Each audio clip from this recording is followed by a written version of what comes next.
जय श्री कृष्णा।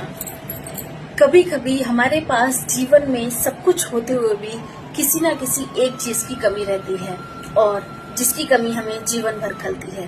ठीक इसी प्रकार एक बार एक राजा हुए जिनका नाम था महिष्मत। उनके पास सब कुछ था, धन, वैभव, यश, अपार प्रजा का प्रेम, किंतु उनके पास संतान सुख नहीं था, जिससे दुखी होकर वे हमेशा परेशान रहने लगे।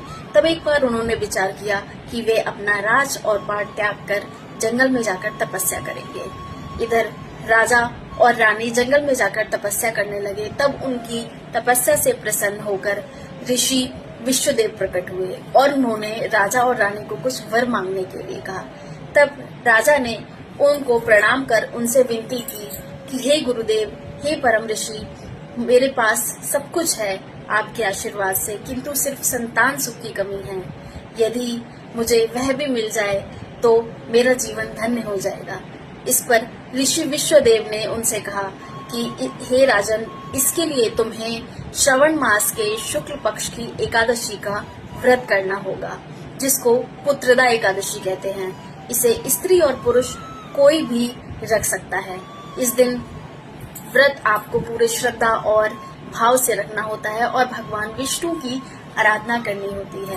आपकी आराधना से प्रसन्न होकर भगवान विष्णु आपको संतान सुख की आपकी इच्छा जो है उसे अवश्य पूरा करेंगे, क्योंकि इस एकादशी का नाम ही पुत्रदा एकादशी है। तब जब आने वाले समय में एकादशी आई तो राजा और रानी ने मिलकर वह व्रत रखा और भगवान विष्णु की पूरी श्रद्धा से, पूरे मन से आराधना की, उनकी पूजा की। इस पर भगवान विष्णु ने प्रसन्न होकर उनको आशीर्वाद दिया और कुछ ही समय बाद रानी को एक अद्भुत रूपवान पुत्र रत्न की प्राप्ति हुई। तो इस व्रत का प्रभाव इतना है कि न केवल व्यक्ति को संतान सुख की प्राप्ति होती है, अपितु उस संतान के जीवन में सुख, समृद्धि, विद्या आदि का ईश्वर की कृपा से आशीर्वाद बना रहता है और वह ईश्वर का कार्य करते हुए आगे बढ़ता है। तो आप भी इस पुत्रदा एकादशी को व्रत करने का प्रयास अवश्य करें, यदि आपके जीवन में भी इसी प्रकार की संतान सुख की कमी है तो।